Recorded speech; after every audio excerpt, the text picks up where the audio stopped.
मैं प्रभु का धन्यवाद देता हूँ इस अच्छे समय के लिए। सर्वशक्तिमान परमेश्वर के चरणों में आने का प्रभु ने जो एक और मौका दिया है।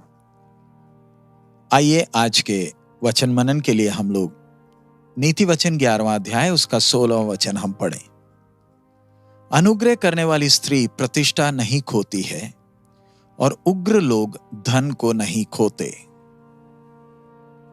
आज जो हमने वचन पढ़ा है इसमें हम लोग देख सकते हैं कि किस प्रकार परमेश्वर का वचन एक मनुष्य का पूरा चित्र हमारे सामने प्रकट कर रहा है। और मनुष्य का चित्र जब हम कहते हैं उसमें स्त्री और पुरुष दोनों सम्मिलित हैं। इधर पढ़े हुए वचन में अनुग्रह करने वाली स्त्री और उग्र पुरुष के बारे में लिखा गया है। सर्वशक्तिमान ने जब मनुष्य को बनाया है उसने पुरुष और स्त्री दोनों में कुछ खूबियां बनाई हैं जिसके कारण वो दोनों भिन्न हैं। और जब ये दोनों एक हो जाते हैं तब वो परमेश्वर की योजना के अनुसार पूरे हो जाते हैं। एक स्त्री की खूबसूरती उसका अनुग्रह है और वो इस समाज में और परिवार में शांति का माहौल पैदा करने के लिए अति आवश्यक है, क्योंकि स्त्री एक परिवार का एक मुख्य खंबा है और उसे परिवार को प्रेम के साथ देखभाल करना है। और यह अनुग्रह का खूबी उसमें हो तो ही वो अपना जिम्मेवारी, अपना कर्तव्य निभा सकती है। वो कितने जख्मों को अपने तसल्ली देने वाले शब्दों के द्वारा, अपने प्रेम के और करुणा के द्वारा ठीक कर सकती है।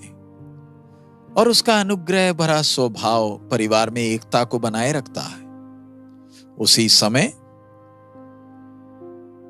बल पुरुष का महिमा है, क्योंकि वो परिवार का सिर है, उसके कंधों में बड़ी जिम्मेवारी है, उसने शारीरिक आवश्यकताओं को पूरा करना है परिवार का।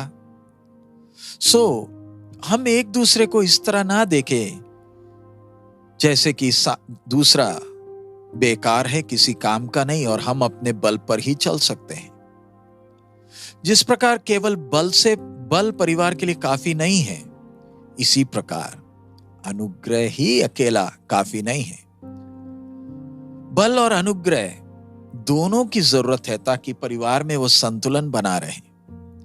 आज हम देखते हैं, आज स्त्री और पुरुष दोनों एक दूसरे के बिना ही अपने बलबूते पर चलने का प्रयास करते हैं। उन्हें लगता है कि हम खुद ही चल सकते हैं। इसलिए आजकल पुरुष नरम स्वभाव का हो जाता है, अनुग्रहकारी बन जाता है और स्त्री अपना बल दिखाने लग जाती है, जिसके कारण समाज में और कितनी समस्याएं खड़ी हो जाती हैं। अगर पुरुष और स्त्री दोनों एक दूसरे का आदर करें, एक दूसरे का सम्मान करें, क्योंकि दोनों को परमेश्वर ने अपने स्वरूप और समानता में बनाया है, समाज में कितनी आशीष का कारण बनेगा। अगर पुरुष अपना कर्तव्य समझकर सच्चे मेहनत से, सच्चे तौर तरीके से कठिन मेहनत करे तो परमेश्वर भी उसकी सहायता करता है। उसके संसार भर के जीवन की जरूरतें भी परमेश्वर पूरा करके देता है। लेकिन धन से अकेला परिवार नहीं चल पाएगा। एक दयालु, एक अनुग्रहकारी स्त्री जो परमेश्वर के भय में जीवन बिताती है, वो अपने परिवार के लिए आदर का कारण है। और परमेश्वर का भय रखने वाला परिवार समाज के लिए आदर का कारण है। उस परिवार के बच्चे आशीषित हैं और पीढ़ियों के लिए नमूना का कारण है। लेकिन यह तभी संभव होगा अगर स्त्री और पुरुष दोनों, जो परिवार के मूल स्तंभ हैं, आत्मिक तौर पर बढ़ते हैं और अपने प्रार्थना जीवन और वचन मनन के द्वारा सिद्धता की ओर बढ़ते हैं। और इसके द्वारा वो परमेश्वर की इच्छा को पहचान सकते हैं और प्रभु के मार्ग में चल पाते हैं। और ये बात परस्पर एक दूसरे को प्रेम और आदर करने में मदद करता है। दूसरे में कितनी कमी कमजोरी है, उसको सहते हैं। जिस प्रकार परमेश्वर ने हमारे साथ व्यवहार किया, परमेश्वर का वचन सिखाता है कि कैसे पुरुष और स्त्री एक दूसरे को आदर करना है, और वचन भी दोनों को आदर करता है। और परमेश्वर चाहता है कि हम अपनी जिम्मेवारियों को समझें और परमेश्वर के भय में आगे बढ़ें और दूसरों के लिए आशीष का कारण बने। जब आज समाज पाप की दलदल में डूब रहा है, इस संसार के लिए एक ही आशा परमेश्वर के सिद्धांत पर बने हुए परिवार के ऊपर ही है।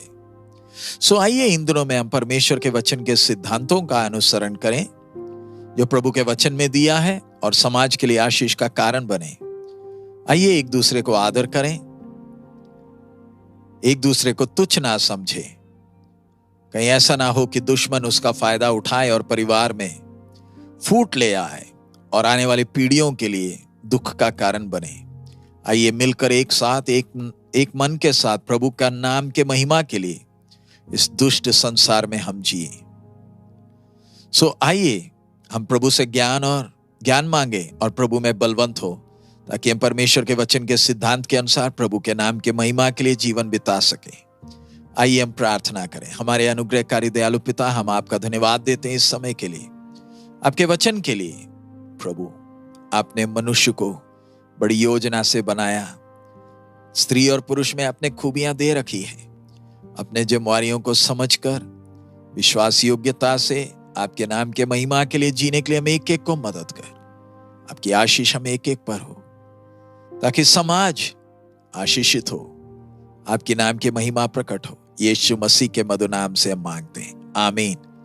प्रभु हम सबको आशीष दे। हमारा प्रभु अति शीघ्र आ रहा। मारानाथा।